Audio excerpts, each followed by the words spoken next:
excited today. Today is the day that I actually get to cook from our new book. Now, Peter Sidwell's Kitchen, brand new cookery book. This has been a labour of love over the past 12 months, where we've been crafting out this book quietly, working away, showing you how all the recipes on our channel, but now we've got them all in a lovely book. We're all super proud of it. Today, we're going to make a blueberry and hazelnut frangipan. It is absolutely delicious. Very sort of British classic, but we've kind of twisted up the flavours and it is absolutely delicious.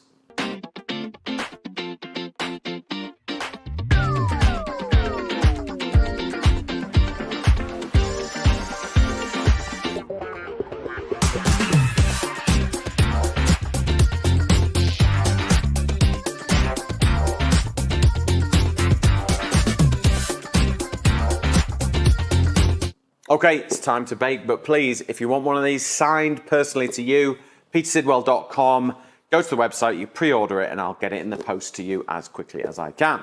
Right, let's put that up there. So, frangipan, okay? So, Bakewell tart, think kind of that way. We're gonna make a beautiful short crust pastry to begin with, okay?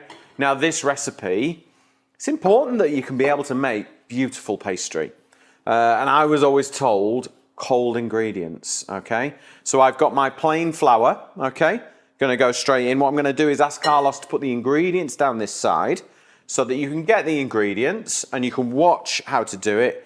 But if you want the recipe, please buy the book. Okay, so, and then in with some butter. So this is cold out of the fridge. So it's gonna take a little bit of work to rub it all in, but it will make better pastry. Now, one of the most important things I was always taught was to rest your pastry between each stage. So once we've made this pastry, we will then rest it. We will then roll it and we will rest it, okay? So between each stage, try and rest your pastry. So let's just get all that butter off there. Right, and then fingertips in and just rub it into the flour until you get like a crumble topping, okay? So we'll just use that, and look, you can just see there. You can just rub that in together. If you've got really warm hands, run them under cold tap, okay? If you want to. But just get it nice. Cold from the fridge is good enough for me. And then cold water we're gonna add to bring it together. Okay. So we've got Carlos in charge of the edit today. Emily's on holiday again. So that while the cat's away, the mice will play. We thought we'd make some more episodes. So, time to teach you to bake today, Carlos. Thank you. Carlos likes to eat the bacon. He doesn't do the baking. Olivia would like this, I reckon. She likes baking with her dad, doesn't she? Yes, she does. Right, so once you've got to that stage, just gently rub your hands together without too much pressure. We're trying to just get the butter incorporated into the flour, all right? Now remember, if you've got any questions about today's recipe, post them in the comments. I am here to help you, all right? And I will answer every comment that I possibly can. And I always do go through them all, make sure I reply. It's the great thing about this channel on Facebook and YouTube. You just ask a question. You can't do that on BBC, all right? So, that to me, can we get a close-up on that, Carlos? Yeah. That is what it should look like. Look, it looks like an apple crumble topping. Okay, right, just go and wash my hands.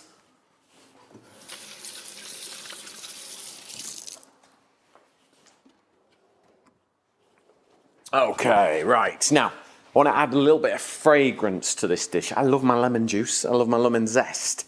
So, we're going to use the zest in the pastry, and we're going to use the juice to glaze this lovely dish up at the end. So use a microplane style grater, and it will just turn the lemon as you rub it up and down on the fine grater, and it will just get all the yellow. You want the yellow, you don't want the white. The white is quite bitter, okay? So just carve off that lovely lemon, yellowy lemon zest. You instantly get that fragrance, it's delicious. Right, now, cold water, a little bit, like a splash at a time. Now in the recipe, I think it says 2 to 3 tablespoons, but depending on the temperature of your kitchen, the time of year, it's gonna change, okay? So what we look for is a texture, and the actual recipe of the water is just a guide. So we'll add a little bit, because you can't take it out, add a little bit at a time, okay? And I'm just using a metal knife here just to bring it together. I don't want to get my hands in yet, because I don't want it to be warm. Another little drip. Right, that to me is about there. So let me just lift this. Can you see that all right, Carlos?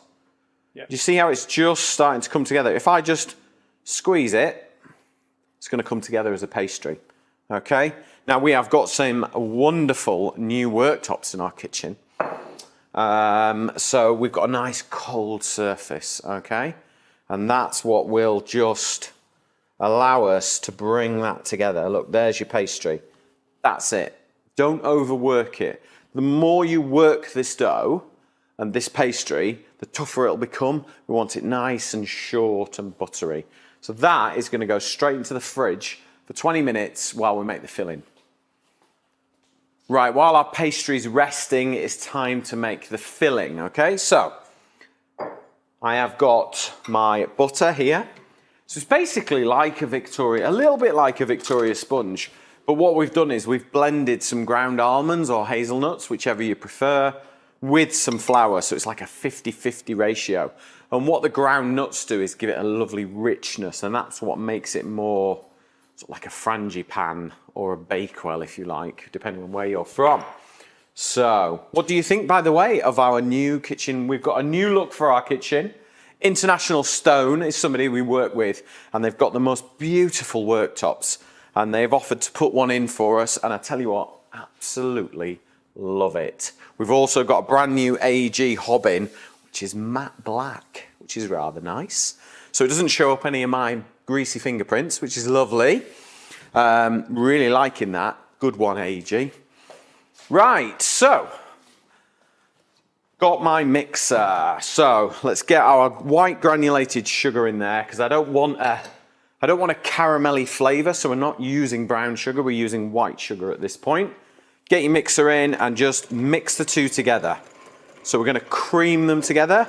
So it's about getting granular sugar mixed in to your fat and your butter, okay?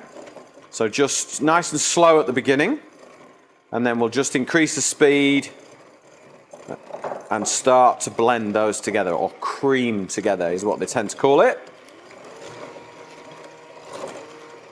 This is not the chuck it all in at once method, this is the creaming method. So you get the butter and the sugar amalgamated together. And at the beginning, you'll hear quite a sort of scratchy sound, because that's the sugar not mixing in yet. Once it's mixed in, it changes in its sound, and that's kind of when you know that it's ready for the eggs. Right. Now, eggs. 2 large eggs, room temperature. Really important. Eggs, when they're at room temperature, are more elastic than if they're fridge cold. And I know in America you keep them in the fridge, but just get them out early for this recipe, okay? Just get out what you need.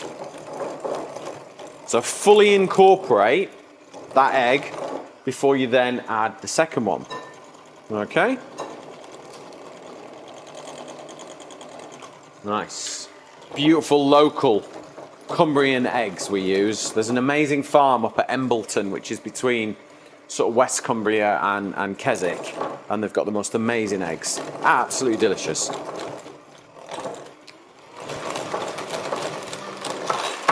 So now, if I show you that, we've got that sort of fully incorporated. The eggs are fully in. The sugar, the butter is all just amalgamated. So I'm just going to turn that on and get all the mixture off. Let's put that over there. Right. Metal spoon, okay? And let's get a sieve.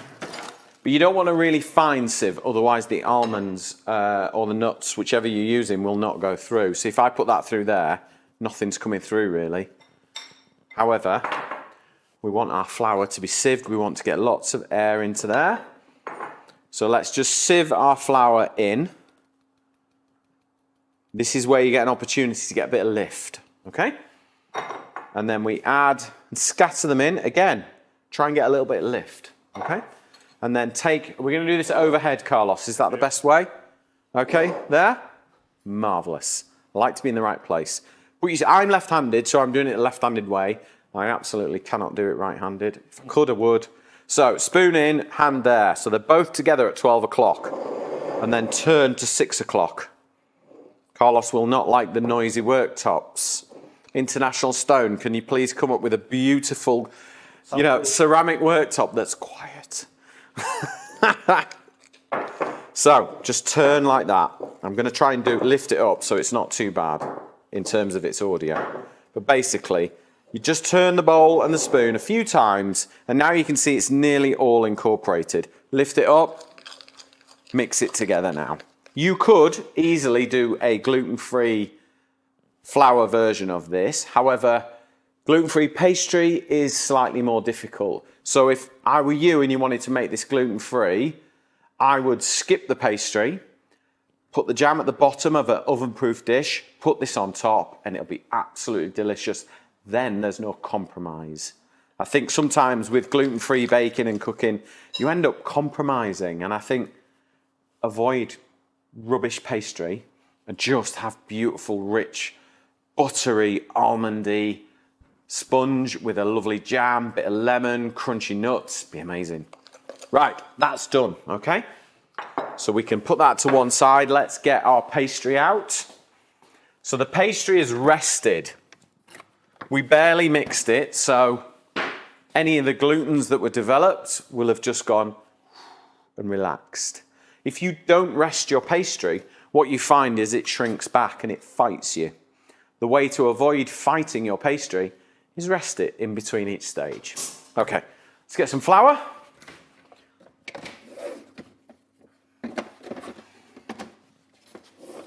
Okay, a little bit of flour. Don't go mental. Just a little bit will be enough. Because you can feel that the pastry is sort of easy to handle, easy to manage. If it's like really sticky, then you've put too much water in, okay? And if it's really crumbly, you haven't put enough water in. So it needs to hold, it needs to be malleable. Is that the right word, Carlos? To move it around? I don't know why I'm asking you. Are you asking the Spanish? I was going to say, yeah. It'll give me the Spanish version. So roll it, turn it. This worktop is absolutely born for pastry because it's gold, okay? Because it's ceramic. So just roll it, and then if you want to move it, roll it up, lift it, catch some of that flour, and then turn it the other way. Roll forwards, backwards, and then fold it and move. As it gets bigger, fold it, and then it's easier to move about, yeah? You've got less chance of it tearing. Okay, so super light. Measure this up. Now let's talk tins. So these are from Masterclass, and these are crusty bake. Because, look, you can see through them, yeah? They've got perforated holes, which means we don't have to blind bake because it's not going to steam. The steam is going to escape through all these holes, and you get a crusty bake. How do you think they came up with the name for that? If you want one of these, you can go to cookserveandenjoy.com, or you can order it on Amazon if you like. It is a great piece of kit because it's got rid of the blind baking, which I always found a right pain. And I always like, oh, do I need to? Shall I wing it? And then you end up like, oh, I wish I'd have done that. But anyway, so rolled up onto your rolling pin, okay? Now gently, just line it up and then gently unroll it, okay? And if you find, like me, look, I've missed, okay? I'm going to fold it in half. I'm going to lift it up and bring it out a little bit and then unfold it again, okay? Now, when you're going into the edges, don't stretch the pastry. Pull it in, push it into the corner, and then just encourage it rather than stretching it. If you stretch it, the pastry then becomes thinner and the filling is more likely to spill out, okay? So lift it up, push it into the corners, okay? Push from the center out, and then you just get enough pastry, okay? And then just push it round the edges like so, go. Right. And then if I need a little pastry, so can you see that bit there, Carlos, that I've missed? Yep. I've missed that. I haven't got quite the right shape, so I'm just going to take some pastry from the edges that I've trimmed, and I'm just going to fill that gap in. Okay, but what you don't want is two thicknesses of pastry. You've got to push it in so that it removes that extra layer and just sort of squishes it together, so we're all back to the same thickness. And if you've got the same thickness, that means it's going to bake evenly. Okay? Nice. Right. So all I'm going to do is take my rolling pin, roll from the inside out, and that will just trim off the pastry. And then what you want to do is, if you're in a rush, put it in the freezer for 5 minutes, and that will just give it time to firm back up. If you're not in a rush, put it in the fridge, tidy your kitchen, and have a cup of tea. Okay, while our pastry is resting, we've got our filling. Okay, I've got the most beautiful blueberry jam. Look, if you can't get blueberry jam, use another kind of jam, but I just wanted to go down the blueberry theme. Okay, and then we've got our hazelnuts. Now, my hazelnuts are in the oven. They've been in there for 10 minutes, okay? At 170 degrees, and I've just roasted the skins. Do not buy peeled hazelnuts. They're really expensive, okay? Just get a cloth, dry roast your hazelnuts in the skins like that, okay? And then just put them in. And what happens is the nut gets really, really hot, and any tiny little bit of steam comes out, and it just loosens the skin. Look, like literally. See? Do you see how it just comes straight off? So obviously that's going to take ages. So put them into a clean tea towel. Lift the corners up that way and then that way. And then put your hand round and group it so that you've got the nuts there, yeah? Twist it so it's tight, and then just rub it like that.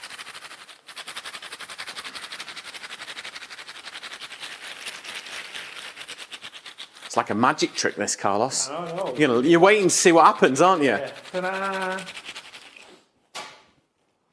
There we go. Look, they all come off. You taste those now, Carlos. These are Oregon hazelnuts. So I did a project this year for Oregon hazelnuts, so we have a wonderful supply. All right, aren't they? They're nice. Nice hazelnuts. Beautiful, lovely flavour. And then what I do, look at all the husks and the skins there. You need to get rid of those because they're bitter. So just open it out and roll the nuts to the side, okay? Far too many innuendos about nuts in today's cookery show, Carlos. No. Emily would be sniggering and giggling all day, wouldn't she, on this one? Right. Put a bowl in the middle and then just lift them out. That, way up, is the easiest way to get rid of the skins and the bitterness, okay? But they are so much nicer if you just roast them a little bit, get the skins off, and now you've just got that wonderful, rich, sort of Oregon hazelnut flavour. They are beautiful, these ones. Have a look out for them. They're good. Would you do the same with another kind of nuts, like almonds or... Almonds you can. So blanched almonds, we call them in the UK, are without the skins, and I tend to roast them and get rid of them. The skins are a little bit tougher. With these ones, I think because they're like spherical, are a little bit easier to skin, okay? So you don't, I think that's the, pecans, you wouldn't have to do it on pecans, they're fine. Hazelnuts, fine. Brazil nuts, you would have to do it with. But that just, it means you just get this also, when you roast nuts, they become nuttier and more delicious, okay? So, that is how to peel your hazelnuts. Right, let's get our pastry out and let's get this in the oven.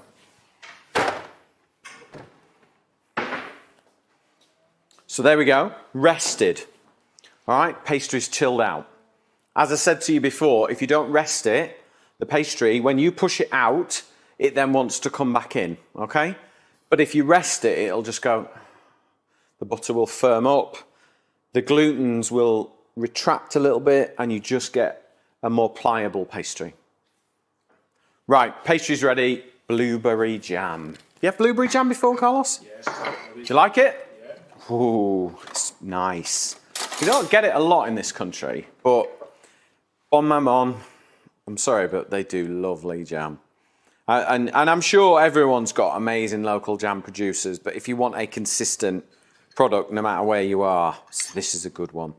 Really, really good. So, use the back of your spoon. Always put your jam in the centre. Use the back of your spoon and then just start to push it out, okay? Because you want a nice, even layer of jam, because every slice, you want that lovely contrasting flavour of fruity, slightly sharp, sweet jam. And it's just going to cut through lovely.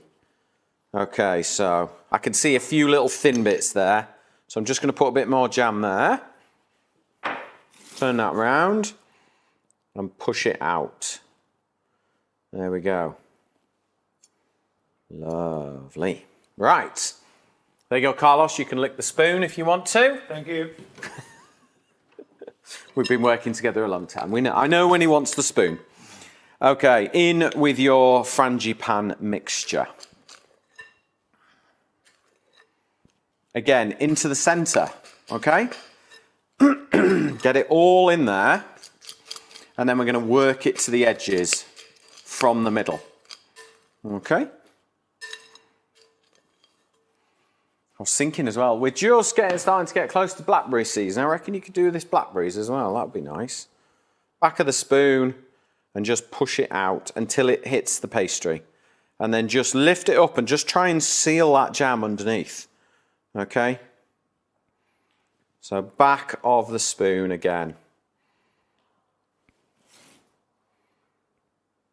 Cover all that jam.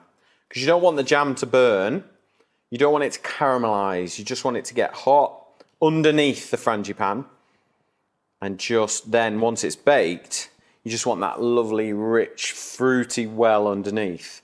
And it's all about a contrast. So we've got fruity, sweet, slightly sharp underneath. And then we've got a buttery, nutty frangipan. And then on top, we've got our hazelnuts and our blueberries. So, fresh blueberries. You could use frozen as well if you want to, but I'm just going to use fresh today because I just like the way that it just drops. I sometimes find frozen blueberries bleed a little bit and everything ends up the colour of a blueberry. So, just scatter them about and then take your hazelnuts. So now we've got like little bursts of blueberry and then we've got crunchy hazelnuts now.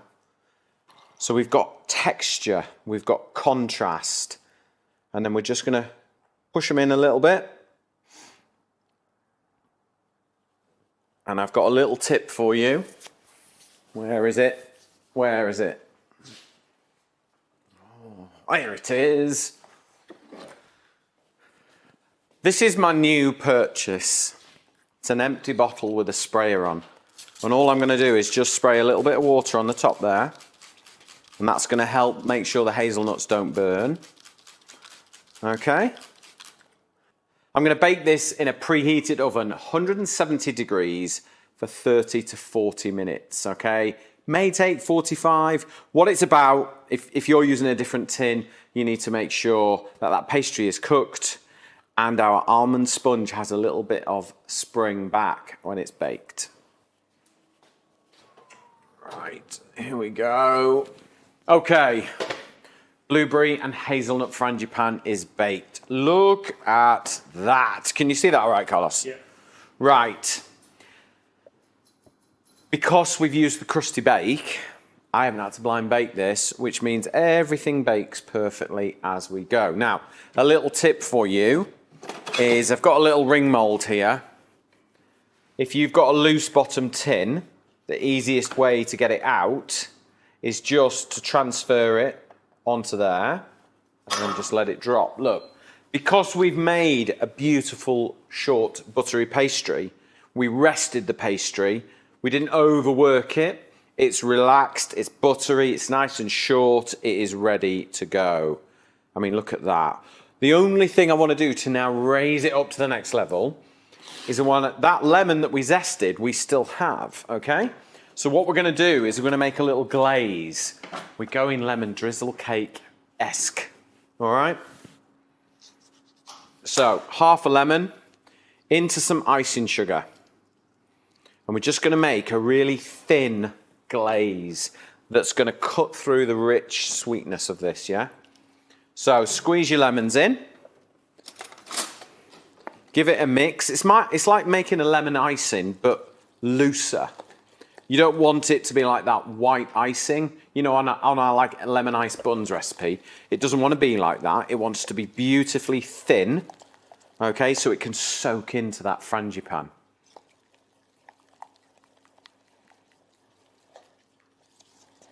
So,